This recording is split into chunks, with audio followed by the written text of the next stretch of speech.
This is a first century synagogue in the town of Magdala at the Sea of Galilee. Of course, Jesus' friend Mary came from Magdala, Mary Magdalene, we call her.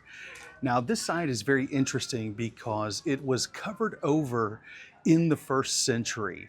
And for a long time, there were a number of scholars who said that the New Testament got it wrong, that there were no synagogues at the time of Jesus, that those came later after the temple was destroyed. Well, multiple archaeological finds since then have shown that yes, there were indeed synagogues at the time of Jesus, that the New Testament got it right.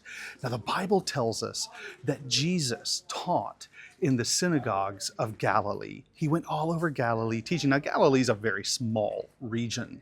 And here in Magdala, in the town of his friend Mary, Jesus likely taught right over here behind me. You see these columns and you see these stones that look kind of like stadium steps or seating.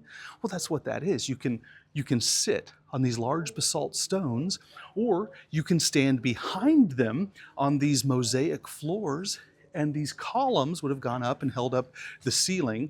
But this synagogue was a meeting place for the people who lived in Magdala. Now, Magdala was a big enough town that we've actually found a second synagogue not too far from here.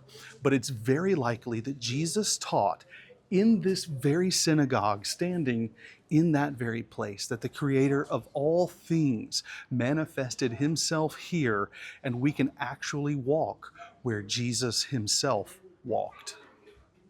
Discover ancient truths and walk through history at the Biblically Grounded Archaeology Experience, a family-friendly event in Bristol, Virginia, July 11th and 12th. Join world-renowned expert Dr. Scott Stripling and many more archaeologists as they unveil fascinating discoveries that confirm the truth of God's Word.